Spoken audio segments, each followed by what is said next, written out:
Ngayon ay ipiprepare ko na ngayon ito.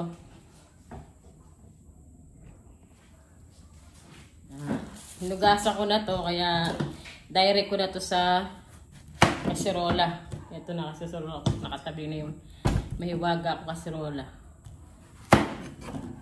Yan. Ito guys ay ano lang to, babagoongan. Lalagyan ko lang siya ng kamatis, saka lalagyan ko siya ng tinapa. Yan.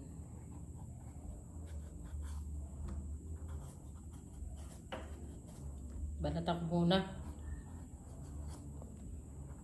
Itong pag nabalatan ko na to, hindi ko na po siya hugasan.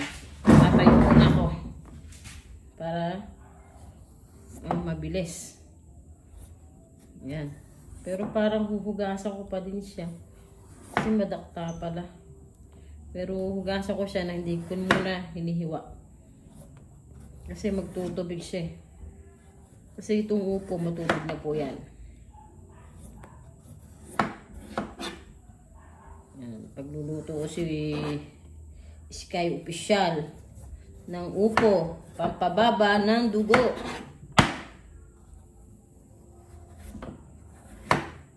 Napakasimple na to guys. Luya, kamatis, saka tinapa. Talbog mo lang, sabay-sabay. Isang kulo lang. Instant ulam na. Ayan, hugasan ko to pala. Pero sasabay ko na pala dito. Ayan.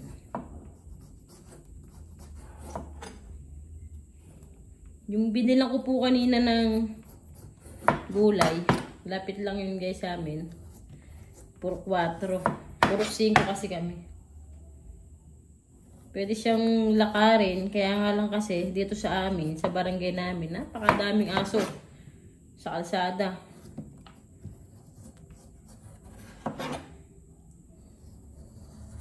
Opya. Pero iba, ang nilalagay po dito, yung hipon na maliliit. Eh, may tinapa pala kami sa rep. Yan, naisip ko, magbulang lang na lang. Oh, palyata. Dito sa amin, sa Nueva Ecija, ang tawag po nito ay inabraw o bulang lang. Ganun po ang tawag sa ganung luto. Ito ay didikdigan ko lang po siya ng luya. Didikdigan ko lang siya ng luya. Yun, okay na siya. Teka na, hugasan ko muna.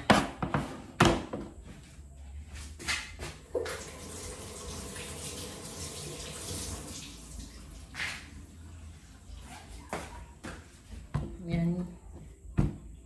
Biyakin nyo lang sa gitna.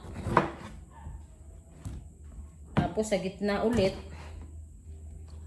Ganun lang, napakasimple. Halagang 36 pesos. Ayan, may ulam kami ni Ruby. Ayan, ganyan po yung slice. Para siyang karning baboy. Ayan, halagang 36 pesos. May ulam na kami.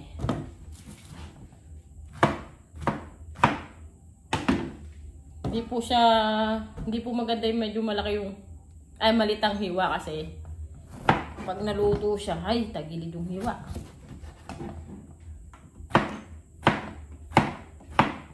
Yan. Ako na muna ang nagluto at si Ruby po ay late nang uuwi.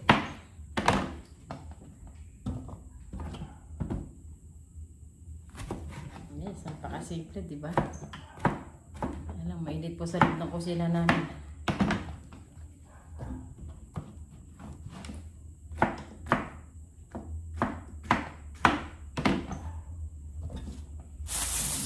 Gasa ko lang yung luya saka yung kamatis. Siguro sapat na yung 2 luya, baka masyadong umanghang. Ito, 2 luya. Siguro mga 3 kamatis lang din siya. Baka naman masyado umasim naman. Hugasan ko ulit.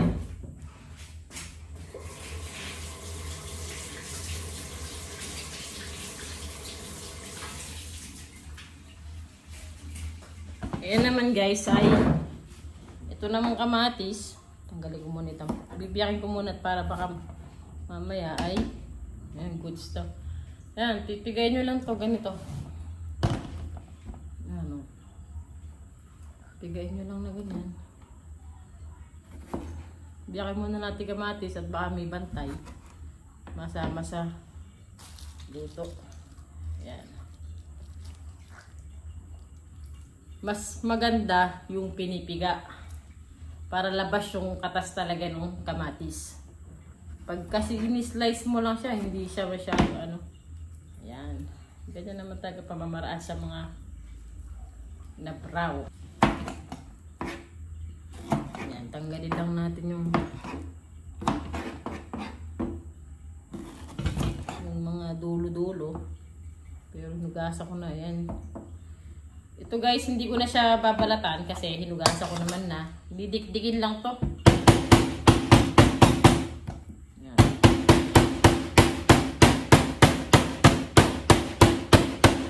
Sa pikpet.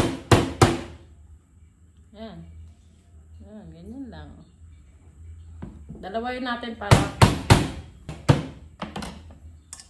ayan. Pustahan tayo guys. Magbabaon pa si Ruby nito. Baunin niya pa yan. Ngayon, yung tinapa naman, slice ko lang siya.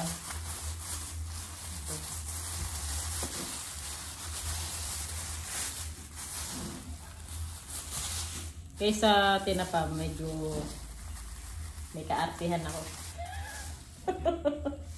Tinatanggal ko yung tiyan. Natanggal ko yung tiyan.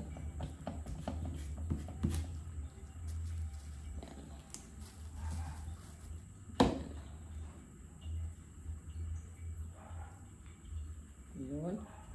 Sabi natin ulo kasi yung ulo sarap yan. Sipin mamaya. Ayun lang natin ipatinig. Ayan, higimayin lang natin to. Ang sahog. Ayan. Tagyan natin ng tinig at para di matinig si Iskay mamaya.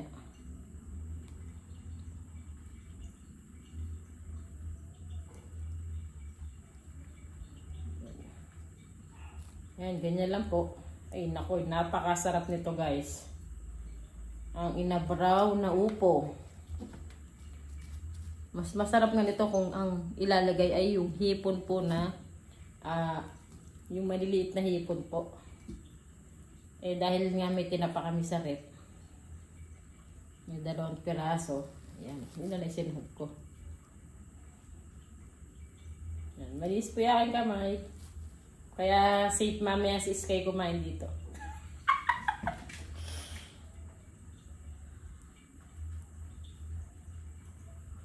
Guys, nagawa niyo na po ba to? Ganitong luto. Ang tawag sa amin na inabraw.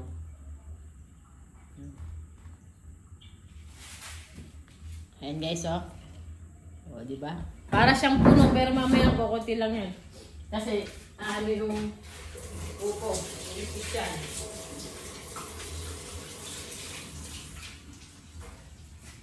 Ngayon naman ay ilalagyan ko na siya ng sabaw. Isang tasa lang para nasasabaw po kasi yan.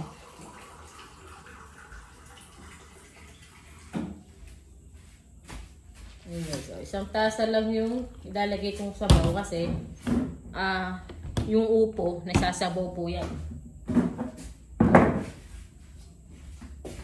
Ngayon ay lagyan natin ng konting pampalasa. Konti lang. Baka tayo ay mahilo. Yan, ito yung boneless bagoong. Yan. Para matansya, lang. Para tansyado ko kung aalat siya. O madali na mong magdagdag kung matabang. Kung maalat, mahirap na remedyo. Ayan guys. Ayun lang. Ganun lang kadali. Sasalang ko na siya.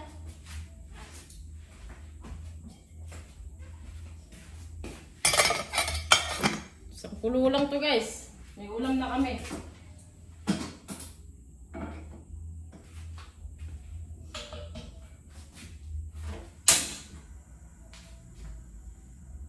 Guys, hanggang tinitay ko siya maluto ay hugasan ko ngayon mga pinagamitan ko. Para hindi magalit si boss.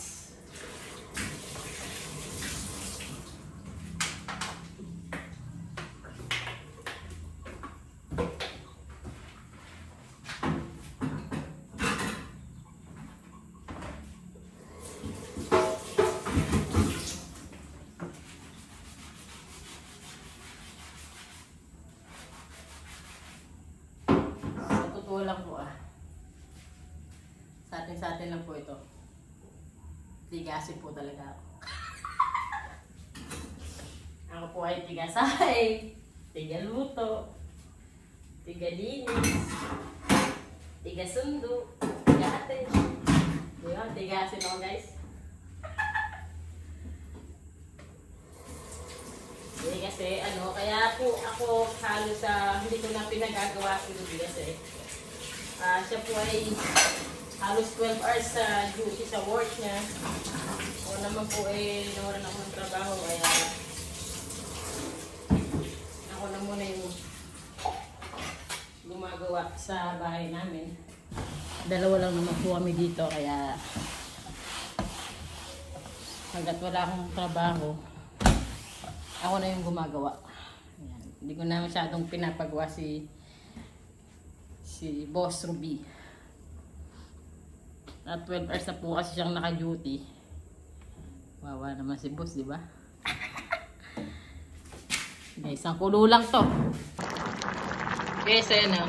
Luto na yung na-brown na upo lang. Ayan guys. Napakasimple, di ba? Isang kulo lang siya. Ayan guys, nakaluto na ako. Pero ang request talaga ni Rubing lutuin ko ay dahon daw po ng ampalaya. Hindi naman ako masarap magluto ng dahon ng ampalaya kasi mapait. Kaya magugulat yan pag uwi niya. Ang ulam namin ay inabraw na upo. Pero masarap naman yun. And guys, hanggang dito na lang at magtatawa na ako sa tindahan. Mamaya susundo na rin ako. Bye-bye!